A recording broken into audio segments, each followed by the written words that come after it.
Well,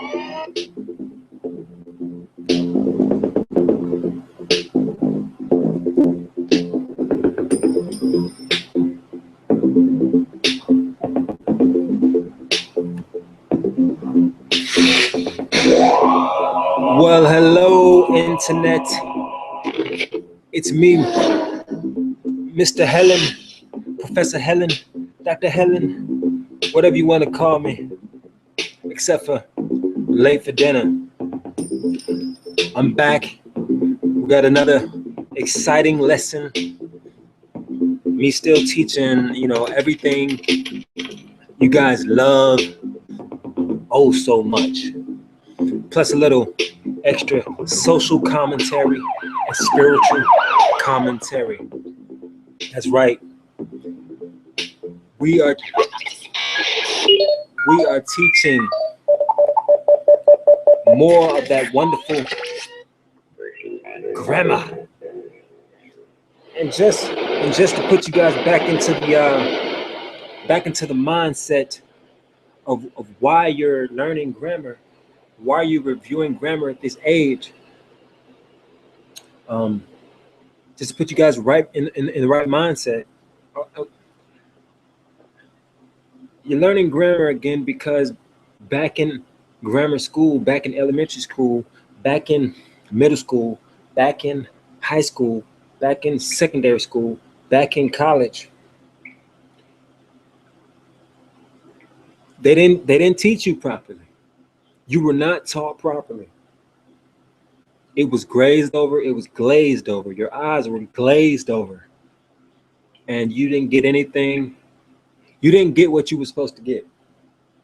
A lot of you were able to pass your English classes, but it wasn't because you really understood the subject. It was because you knew how to pretend like you understood. Because everybody is gifted with the ability to speak. That's just a human thing. So it's kind of easy to pretend like you understand the thing. It's kind of easy to use language without understanding it. But the subject of grammar is so intense that it's almost a crime to teach a very young child grammar.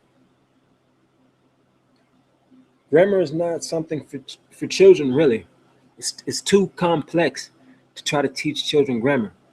Now I can understand, teaching them the alphabet and teaching them, simple sentences and really just going over the different points of grammar. But for a person to really understand grammar, they have to go back to it as an adult. And that's what this channel is all about. That's what this series on this channel is all about. It's about going back and getting what was what you missed. All right. So the last stream was about pronouns. And we learned that pronouns are just words that replace nouns without giving specific names. They're words that replace nouns. Pronoun is, there's set pronouns in every language. Pronouns in English are I, you, he, she, we, they, among others. And I touched on the cases a bit, but I didn't thoroughly touch on the cases. Hello, how you doing? I see that there's one person here. Hopefully I can keep your attention long enough. But anyhow, this is being recorded, so it'll be easy for people to come back to it and view it whenever they want to. All right, so we're dealing with the cases of subjects and objects. All right, that person left. So we're dealing with cases and objects, and then at the end of the lesson, We're going to talk about the beef between the Game, Sean Kingston, and Meek Mill. And we're also going to touch on the particular subject of, well, the political subject of Hillary Clinton being sick and the possibility that Michelle Obama could become the Democratic nominee. So let's go ahead and get this started. Okay. So what is a case? What is a noun or pronoun case? Well, a case is a noun. Well, a case is basically what status a word has. So of course, you know about lowercase and uppercase letters. Well, when it comes to nouns and pronouns, it's a little different. But it's kind of like the same idea. It's just a different form that the word takes depending on the context. So the major case is the subject case. All right, the subject case is the most common case. It's the form that a noun or pronoun takes when it's acting as a subject. So if you're attempting to speak on something, that something is considered the subject. And when you use a pronoun for it, it'll become obvious that you're using it as a subject. For instance, if I say, I am currently live, I is the subject, and I is going to take the subject case, right? Then now let's go ahead and go over this, and then we'll do a couple of examples, and then we'll get into the good stuff. The other case is called the object case. Well, actually, let me explain the subject case a little bit more. The subject case is the form that the noun takes or the pronoun takes when it acts as a subject. All right. So an example would be, you love asparagus, or you love broccoli. All right. Or it fell off the cliff. It, you, those are all subjects. Or Malcolm is in the middle. Malcolm is the subject. Now, the object case is the form that a noun or pronoun takes when they are objects of prepositions or verbs. And we hadn't gotten into that yet, but just bear with me. We're going to get into that on the next show, probably tomorrow, maybe even a little later on this evening, but definitely really soon. Now, the object case is a little complicated. It's threefold complicated, so to speak. You have the direct object, the indirect object, and the prepositional object. And this is important because, well, this is important just for your own mental clarity. The direct object is a noun, a pronoun, or a noun phrase that receives the action of a verb. So like I mentioned in the last lesson, objects receive the action of verbs. Subjects actually perform the action of the verb. All right. So I gave the knowledge to the masses. So the direct object is the knowledge. Why? Because the verb is gave. I gave the knowledge to the masses. The direct object is the knowledge. Yes, I gave it to the viewers on YouTube. It is the direct object. I gave it. The indirect object is a noun, a pronoun, or noun phrase that indirectly is affected by the action of the verb. It's a little different. The indirect object can be found out by asking yourself to or for whom or what was the verb's action carried out. An example would be, I gave the knowledge to YouTube. I handed them my video by uploading it, or something like that. So it's an indirect object because, or actually, let me go back. Let me rewind this. I gave YouTube the knowledge, or I gave the YouTube viewers the knowledge. So the indirect object is the YouTube viewers, right? The knowledge is the direct object. The indirect object is the YouTube viewers in that sense. All right. So I handed them the video. I uploaded the video. Indirect object.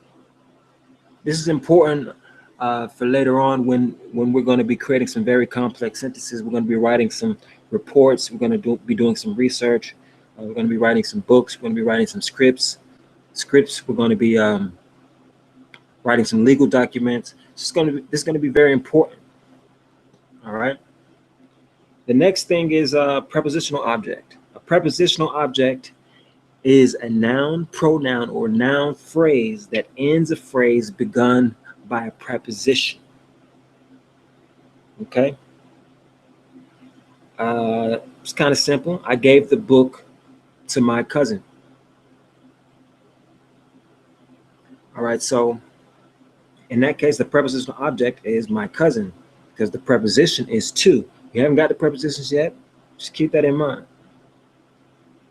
To whom should I give the book? Whom would be the prepositional object. Why? Because to, again, is the preposition. To whom should I give the book?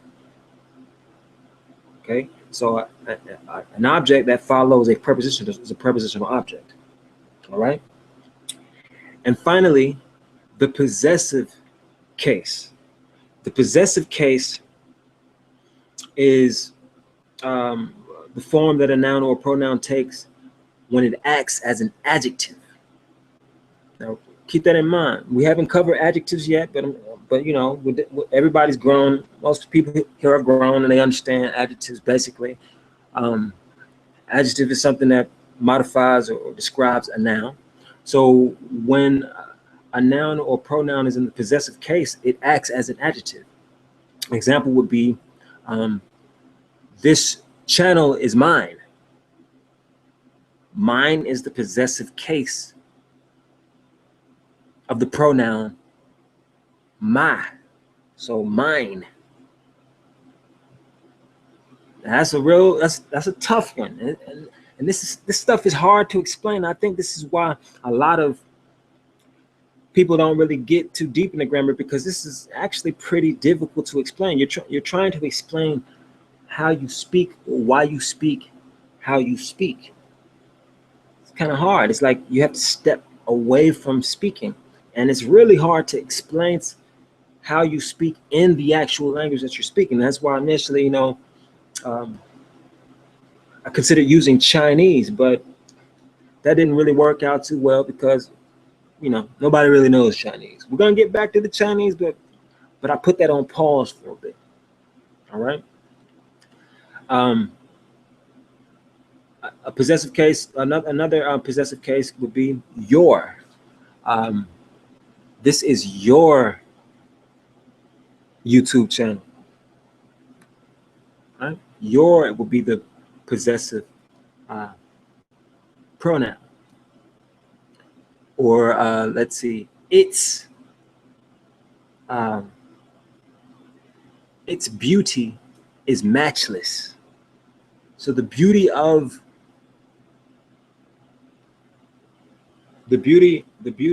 matchless. Its beauty is matchless. Its is the possessive case of the pronoun, and that's one that's really interesting.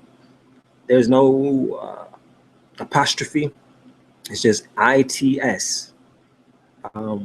So the possessive case, the possessive form of it would be its. The possessive form of I would be mine or my. Okay.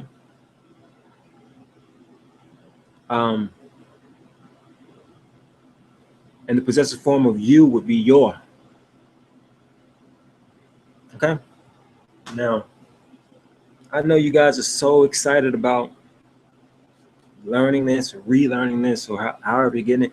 But hopefully I can put it in your head how important this is, because I'm going to be using a lot of this stuff. This is why I'm pressing it out. We're going to be covering a lot of subjects on this channel, and it's going to get really complicated if people don't have their grammar down pat. So I'm reinforcing it. I'm reinforcing it, reiterating it so much so that you can be able to follow me on the deeper subjects. Okay, this is the art of argument. This is the art of commenting. This is the art of verbal self-defense. This is the art of defense in general. This is also the art of offense. This is actually the art of war. Perfecting your speech is the art of war. The first step to war would be words. The first step to everything would be words. Considering that, you know, words are really just the external representation of thought. You think something, well, you thought it in a word.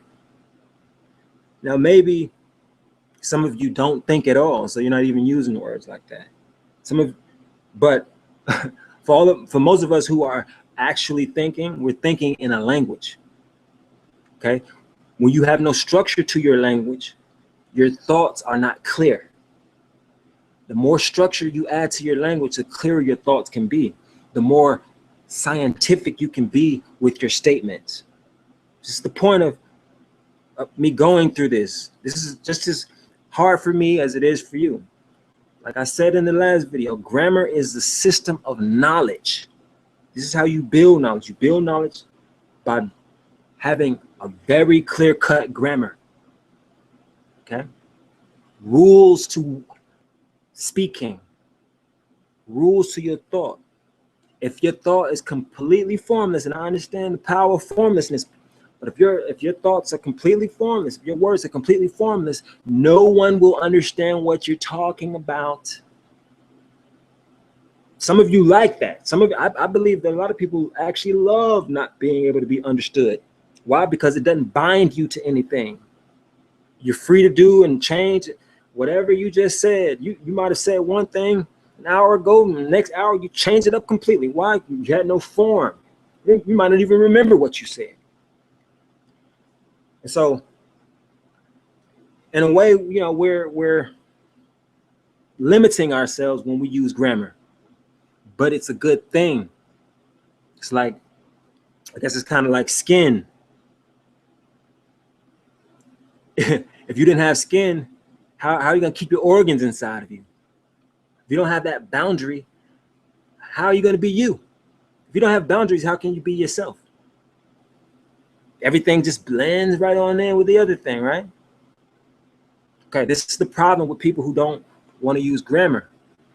What they're saying is blending in with all the other myriad possibilities of what could be. And it's confusing.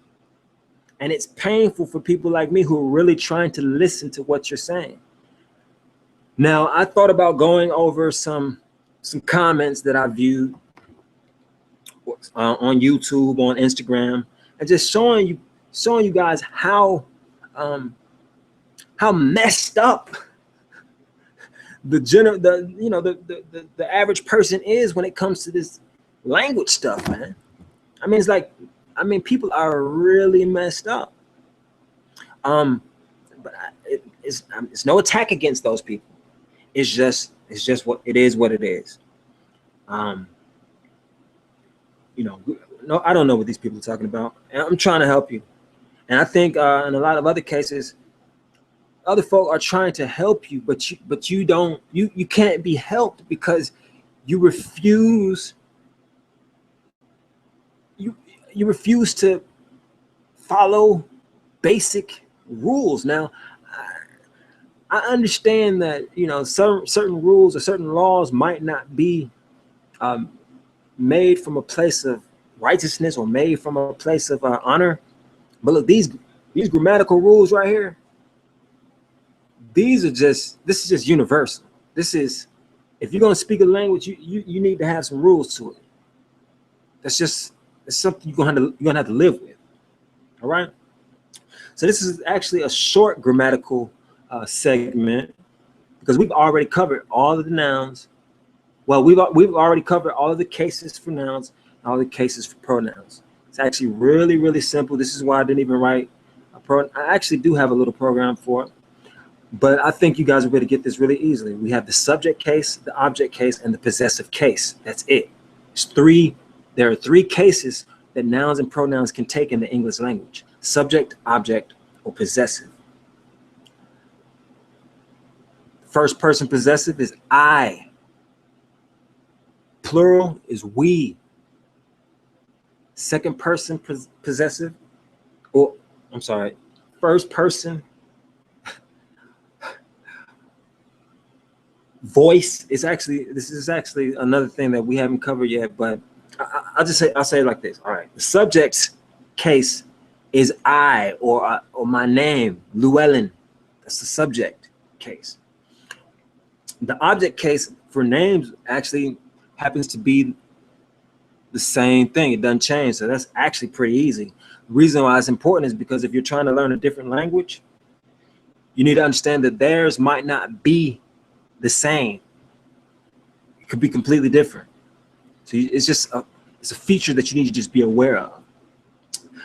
The object case gets a little complicated when it comes to pronouns, because the object case of I is actually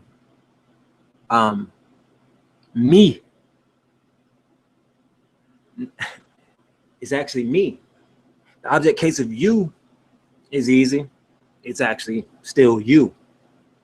So you don't have to think there too much. The object case of he is him. The object case of she is her.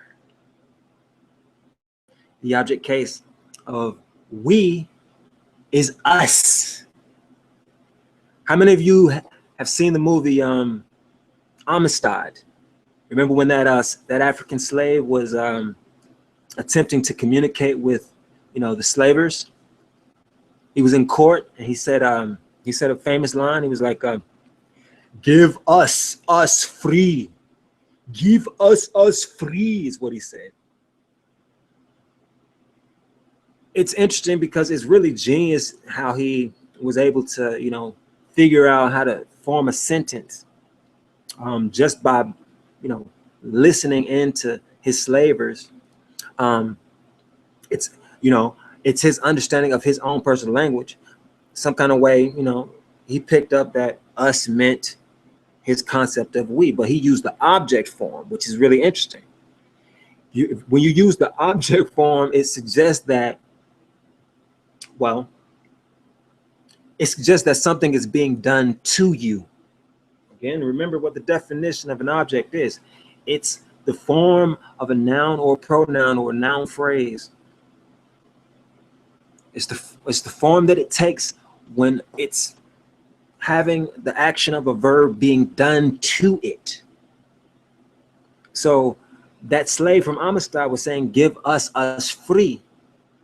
What he was saying, what he was communicating, subliminally, was that, look, things are happening to us. So much so that, look, it's no point of me even saying we, because we aren't doing anything. Everything is happening to us. Give us free. Now, it's actually correct when he says give us free, because that's an object. We want you to give us. But the only error he has is the second us, where he says give us free. He didn't understand possessive. He didn't understand the possessive case. So he understood the object case, but he didn't understand the possessive case. But he was still a genius. But the possessive case of us is actually our. Give us our free. And of course, the proper noun would have been, or the correct common noun would have been freedom. It doesn't matter. He understood. Give us free. Give us our freedom. Okay. He didn't have time to master that. He was down at the bottom of the bowels of the ship, and it was he didn't have time for that. So so yeah, there you have it. And then, you know, the possessive case of I is my or mine. And of course the possessive case of us or of we is us.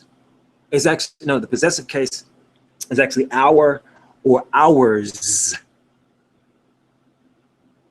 Okay, that's ours. That is ours. O-U-R-S. Now, I'm really just exposing this to you so you can think about it and meditate it on your own time, and so that when I finally give the links to the website, you guys can go on there and review it again, and then pass that test, and then you'll know within yourself that you truly do understand your language. You truly are a master of your own language, and you'll be ready to step on to the higher levels, such as logic, such as rhetoric, which is the ability to just persuade and really argue. And then maybe you'll be able to stand a chance when you're dealing with some trolls, when you're dealing with some bigots, when you're dealing with some people who don't have your best interests at heart. People who don't have your best interests at heart. People who are trained in the ability of people who are trained in confusing you. People who can manipulate you to get you to do things that you never would have done. Why? Because they mastered certain rhetorical devices. Now, the rhetorical devices, the rhetorical devices actually entail certain grammatical concepts and entail certain logical concepts, but you can actually use those rhetorical devices without knowing anything about grammar or logic. As long as you understand the rhetorical device, you could be like a puppet and just recite it, and it'll still work. And that's good on one hand, but it's dangerous on the other, because you can have people who don't understand anything about what they're saying, but they can say it, and they can have, and it could be effective. This is how you can be in power, but not really be in power. This is ultimately what the great Socrates of ancient Greece was attempting to communicate to the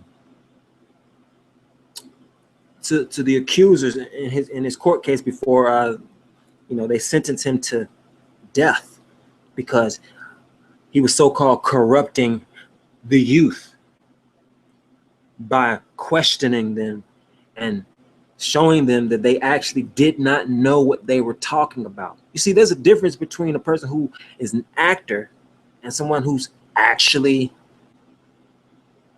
doing something. You can act like a doctor. You can be what's the name of that guy on that show called The House, or show called House? I don't remember his name, but that guy's not a real doctor. Now, of course, he's going to know some things that real doctors know because he had to learn the lines, but he's not a real doctor. Okay, but he was a convincing one. And that's kind of like what rhetoric is. That's actually exactly what rhetoric is. Rhetoric is the ability to seem a certain way when you're really not that certain way. And this is what is going on all around. Well, I'm not gonna say it's going around all around YouTube, but it's going on a lot. The world is filled with people who don't know what they're talking about. They say some things that are accurate. They say some things that are true, but they don't understand it. This is the case with grammar. People think this is elementary. This is not an elementary subject. Yes, it's good to get started in elementary because it can take your whole life before you can fully understand it. But overall, this is not an elementary subject. This is a very high level subject. Grammar is a very high level subject. It's actually the most basic subject, but it's the most, it's actually, it's kind of a paradox. It's the most basic subject, but it is the most complex subject. It's almost like an atom. Atoms are more or less the most basic form of matter. But when you combine the atoms and you actually apply the atoms, shoot, you come up with all kinds of stuff. You come up with everything that there is in this physical world. You come up with human beings, you come up with cats, you come up with dogs, you come up with speakers, you come up with microphones, you come up with computers, you come up with bombs, you come up with everything when you can really master atoms. It's the same thing when it comes to grammar. Seems simple, and it is simple really when you break it down, but when you really seek to use it and apply it, it can become mind-boggling complex. You can actually do so much stuff once you've mastered your grammar. So this is why I'm investing time in this. This is why I'm going forward, even though right now it's a thankless situation. But anyhow, not to drag you guys too deep into that, but I just want to make sure you understand why I'm doing this. I want to make sure you understand the importance of this task at hand. I want you to understand why you should share this with everybody that you know. Don't let them persuade you that they shouldn't learn grammar. Look, most of the problems that we experience in life are based on grammatical errors. Let me say that one more time. Most of the problems that we experience in our lives are based on grammatical errors. Oh, you didn't know that. Why is it based on grammatical? Look, like I said, grammar is connected to knowledge, which could also be which is basically connected to thinking, cognition. Grammatical errors more or less equate to cognitive errors. Now, we're not even, the subject of psychology is beyond us right now. We're going to get to that a little bit later on. But their grammatical errors are the root of cognitive errors. Or rather, they manifest because of cognitive errors. And when you really hunker down on your grammar, you begin to eliminate the possibility of a cognitive error. Yeah, you guys are gonna feel me one day. The world's gonna feel me one day. I'm gonna have like 1 million subscribers one day. But yeah, share this with everybody, and let them know, man. This is not a game. You people will live your life. You know, look, and I'm not saying that you're not gonna be successful at all if you don't hunker down on this grammar. If you don't get your noun and your pronoun cases absolutely right, I'm not gonna say you're not gonna be successful. I'm sure there are many people who make money and don't even know what the heck a prepositional object is. See, it's kind of like this. You know, I don't think Michael Jordan knows too much about parabolas and arcs and calculus. Maybe he does. Maybe he's smart enough. Maybe he does that. But he's able to execute it. To shoot a ball from half court and to actually get it to go through the hoop requires calculus or some sort of understanding of how arcs work. And it's really a high level process that you have to do. See, that only goes into the subconscious and how the subconscious is actually more intelligent than the conscious mind. But yes, you can be a master. Well, you can be a subconscious master of language. I believe that you can be that. But I believe that there's more power and more value in actually being able to explain what you're doing in detail, and that's what we're doing here. We're attempting to bring something to a conscious level, so that people will be able to, so that we'll be able to teach others. We'll be able to teach our children. We'll be able to teach our friends. We'll be able to live in a better world. We'll be able to reduce confusion in the world. Don't you want to reduce confusion in the world? I want to reduce confusion in this world. How about you? How about your friends? How about your family? You want to reduce confusion? Well, look, get on this grammar, support this channel, subscribe, share with your friends. Look, even if you have to make fun of me because of my icon, you don't like the way my face looks, look, I do that so it's consistent.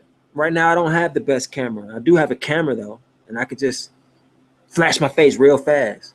But no, I decided to show my artistic ability, create a nice little graphic of my face. Yes, that's the face of Mr. Helen right there. Look me in my eyes and follow what I'm saying, and let's get into this good grammar.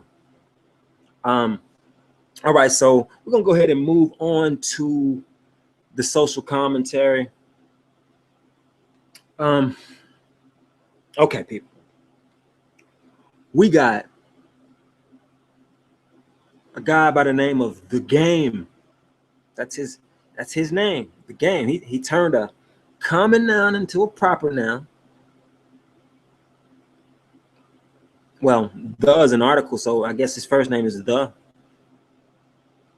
He turned an article into a first name, The Game.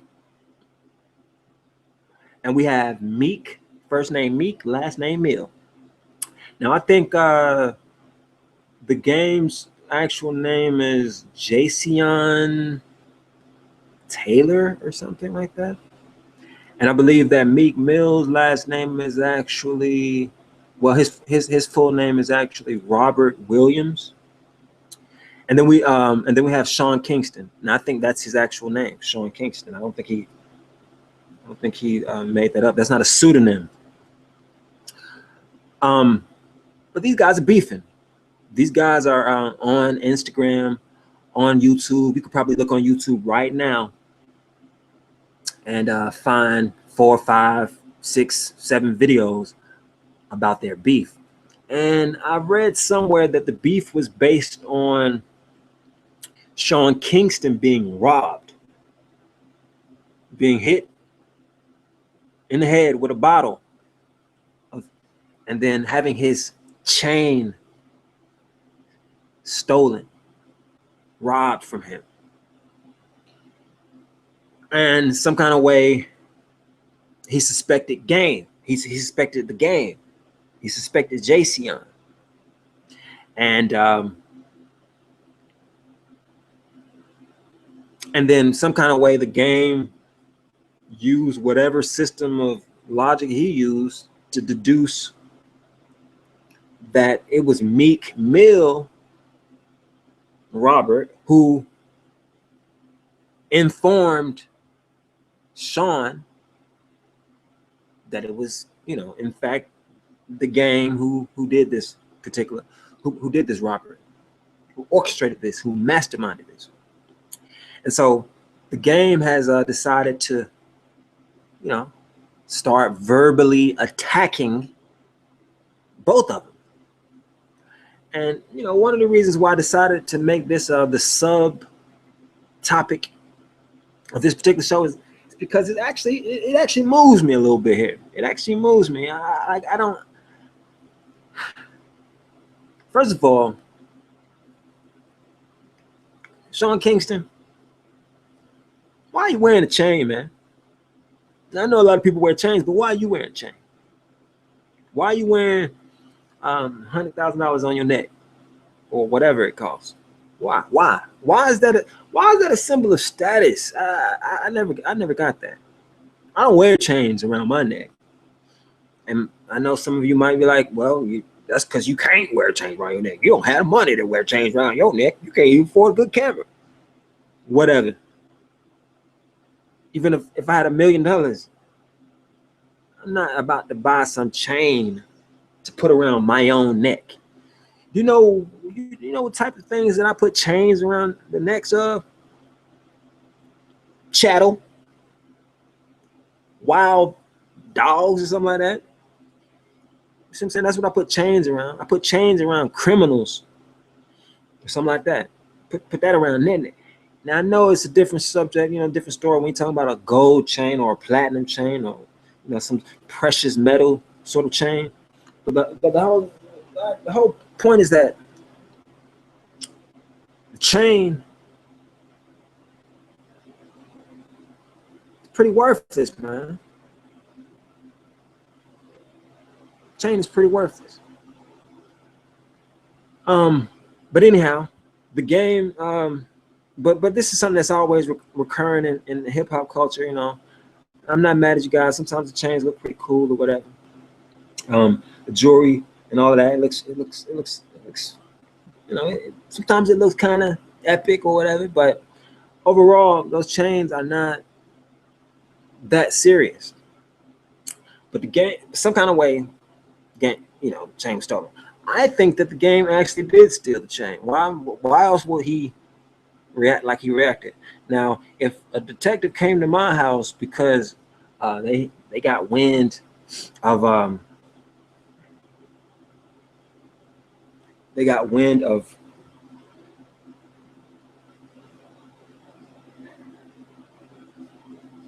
hold on one second. They got wind of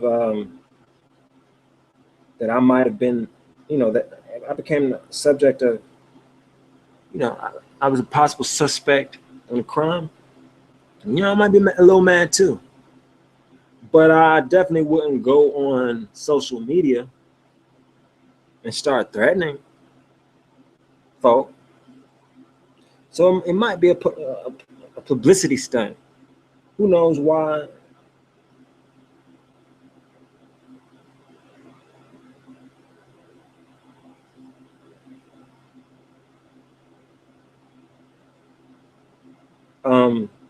They did it anyway.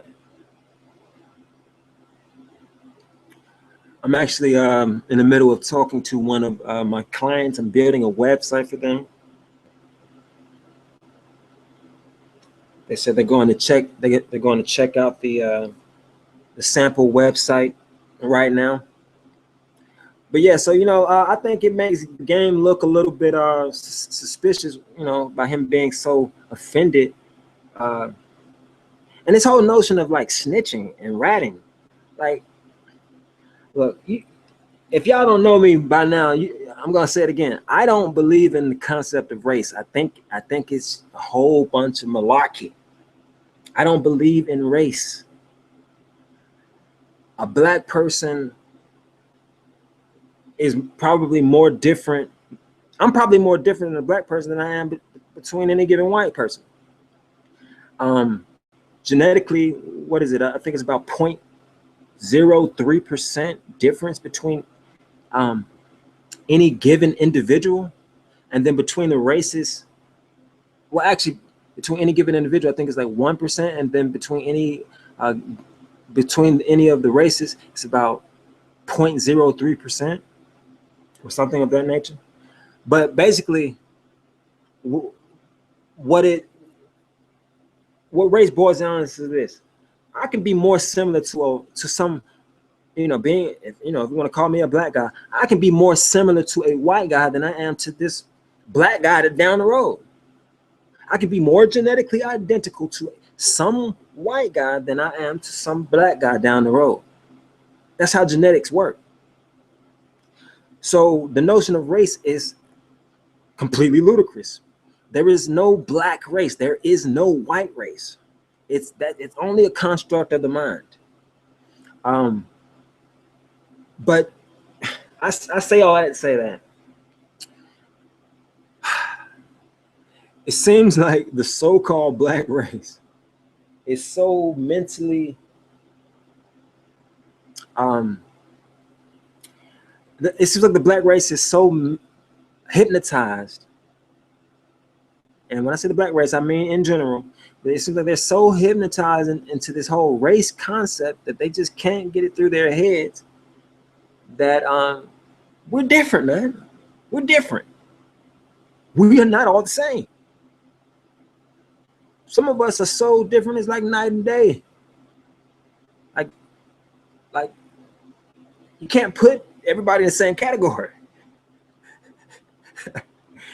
You have to categorize people based on their mind, based on their mentality. And so in a certain way, yes, I'd say that the black people are all you know, we black people do share certain mental, you know, certain mental aspects with one another. And one of those is the whole notion of snitching and ratting, and it being against the G code, the hood code, the code, right? The code. I don't know where folk get this from. All I know is, now this is me, and I'm sure it's other people out here. But if I'm not in a weak position, but if I were in a weak position, I'm gonna call the police, man. Now, most of the time, I'm not in a weak position. I'm just gonna beat you to sleep. Children, if there's any children tuning in to this, I don't recommend you do this, but I'm a martial artist. I study the art of war, but if I have to get physical with you, I'm gonna probably beat you to sleep.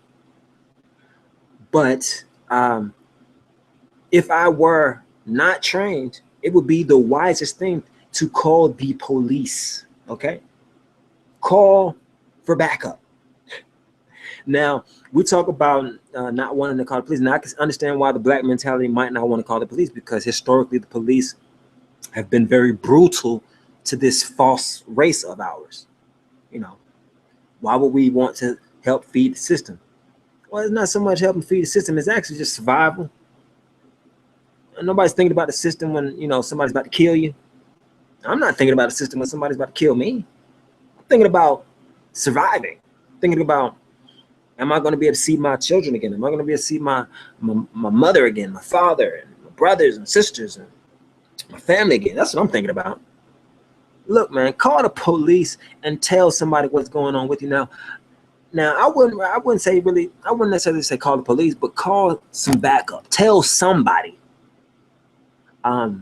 Lose this whole crazy psychotic notion of don't tell. That's not hood. Man, if y'all don't stop this mess, man, for real, it's dead, people. It's dead. Now, really, we shouldn't even be going at each other about stupid stuff like chains and crap like that. We got way bigger fish to fry. So you know what? I'm gonna go ahead and just end it right there. Look, game, you're the older out of all three of these people. Stop it, man. Stop it. Sean, don't try to be more hood than you are, man. You're a pop guy. Don't try to, please stop it.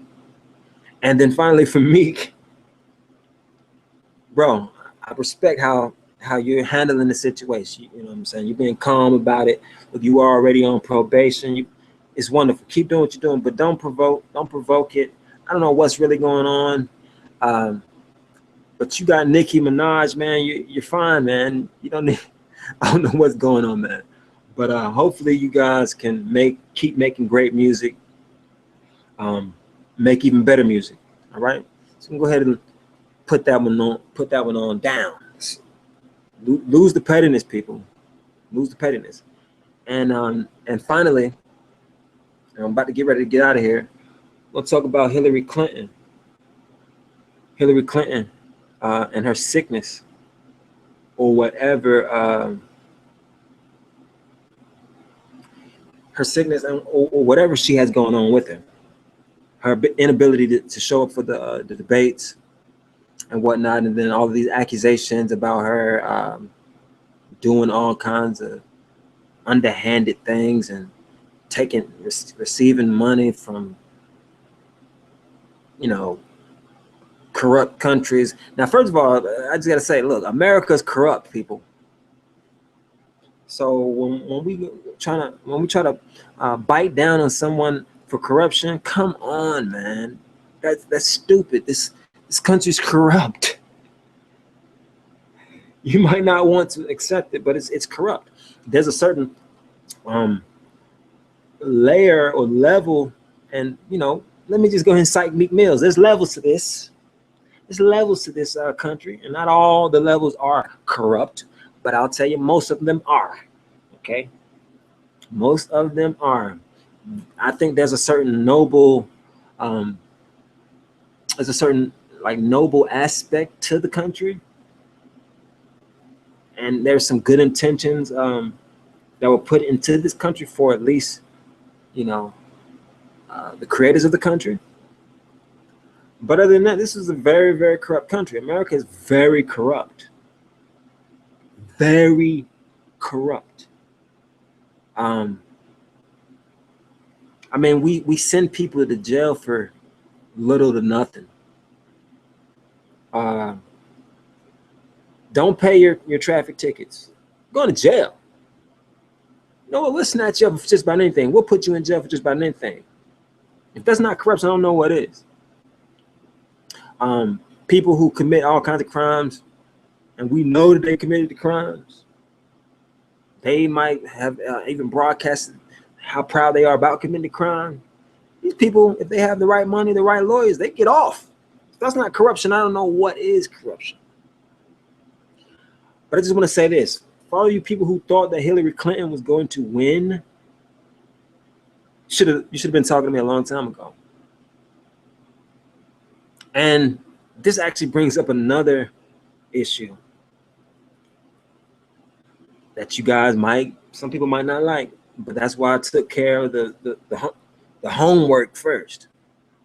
But this whole gender thing, this whole thing about like women being empowered or ruling the world. Look, women, I love you to death. And I got to go talk to a woman real soon, real fine woman. Maybe I'll show y'all a picture of it before I leave. But look, women, as men, and I think as men, we love the crap out of you. Almost everything we do is for you. I mean, you know what? I'll take that back. Everything we do is for you. Everything. You don't want equality. Why? Because if you get equality, then all the stuff that we were doing for you, it goes away. Equality is not, it's like a trigger word. Equality is a word that people just use. They don't know what it means. I don't even know if they understand that it's a noun. But equality is not what it's about now. 1 is not equal to 2.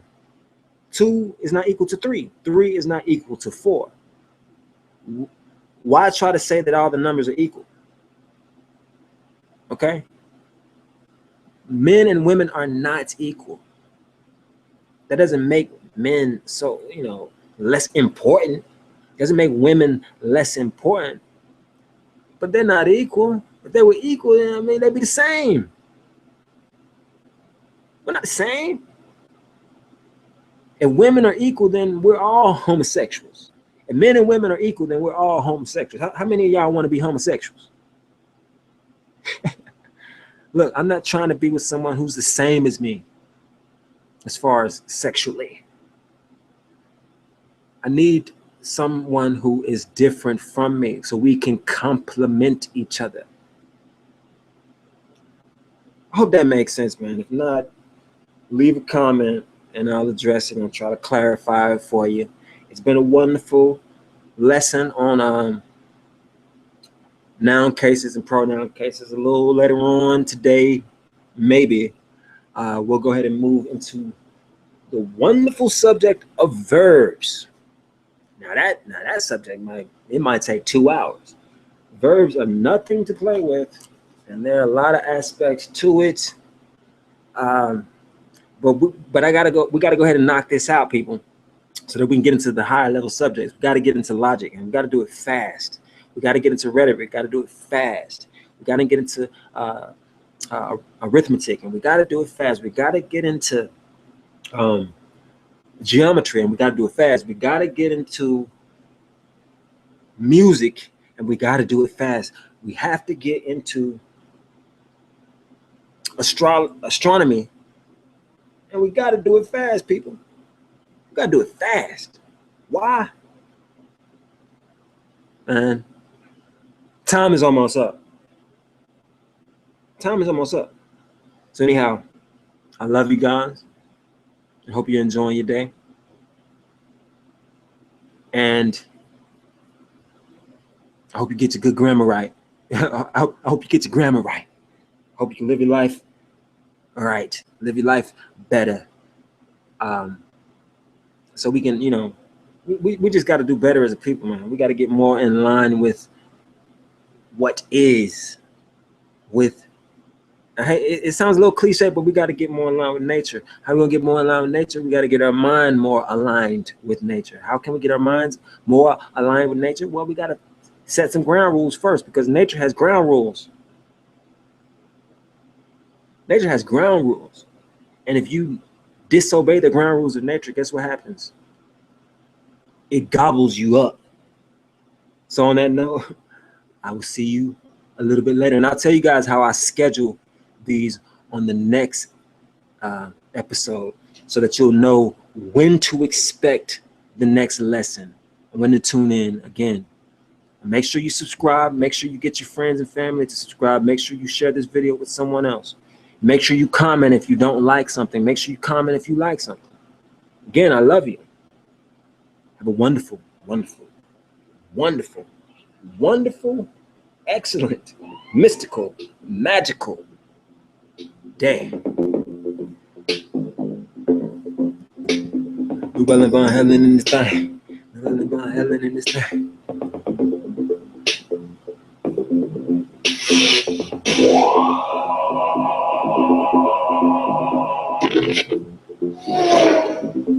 I'm gone.